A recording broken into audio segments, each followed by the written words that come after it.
প্রচুর অকম্মার ঢেকি দেখেছি, কিন্তু ঢোলাকপুরের রাজার মতো অকম্মার ঢেকি আমি একটাও দেখিনি। মানে ওটার কোনো কাজেই লাগে না, না বুদ্ধি আছে, না মতামত দিতে পারে, না শক্তি আছে, কিছুই নেই। মানে কি করে যে রাজা হলো ভগবান জানে, ওটা রাখছে কি করতে কি জানে ওই ঢোলাকপুরে, আমি তো এটাই বুঝতে পারি না। সব কাজ ভীম করে, ও কি করে? ঢোলাকপুরে কোনো বিপদ হলে ভীমকে বলবে তুম জো মন করে করো ভীম, তোমারা জো মন করে করো, মানে এমন একটা হাবভাব করে, মানে ও বহুত কিছু ও করে নিয়েছে, তারপর আর হচ্ছে না, ওই জন্য শেষ অব্দি ও ভীমকে বলতে বাধ্য হচ্ছে না, আগেও কিছু করেনি।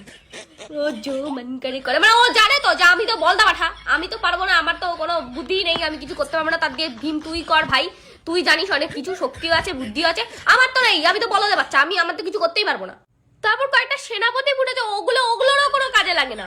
মানে কোথাও বিপদ হলে কোথাও যায়, নিজেরাই আটকা পড়ে যায়, নিজেরাই বিপদে পড়ে কাঁদতে কাঁদতে আসে, আবার ভীমকে যেতে হয়। তা ভাই তোরা যাস কেন? প্রথমেই তো ভীমকে পাঠাবে, তোরা যাস কেন? মানে আমাদের এখানে এইসব করলে তো কবেই চাকরি দিয়ে ছাড়িয়ে দিয়ে, ঢোলাকপুরে ছাড়ায় না।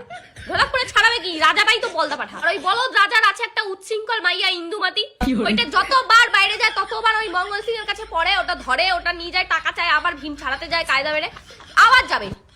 এত ঘাউড়া কেন রে? বারবার যখন ধরা পড়িস তাহলে বাইরে যাস কেন? আমার ভীমের কি ঠেকা লেগেছে নাকি বারবার করে যাবে তোকে ছাড়াতে? পুরো ঘাউড়া, পুরো বাপটার মতো ঘাউড়া হয়েছে। হ্যাঁ ঠিক আছে, চুটকি, ভীম, রাজু না হয় ওইটা পরেন, ওপরে কিছু পরে না, ভীম না হয় একটা লুঙ্গি পরে, সব মেনে নিচ্ছি ভাই, ওরা তো একটু গরিব, ওরা তো পড়বে, কিন্তু রাজা ভাই, রাজার ওই জন্ম থেকে আমি দেখে আসছি একটাই ড্রেস, ওই গোলাপি কালার। রাজারও একটা ড্রেস, রাজার ওই মেয়ের ওই ইন্দুমাতি ঘাউড়াটার ওইটারও একটা ড্রেস নীল রঙের। আর মানে ক্লিপ, চুলে ড্রেস কিনতে আছে, ক্লিপ তো কিনতে পারিস, ক্লিপ তো জন্ম থেকে একটাই ক্লিপ দেখে যাচ্ছি মাথায়।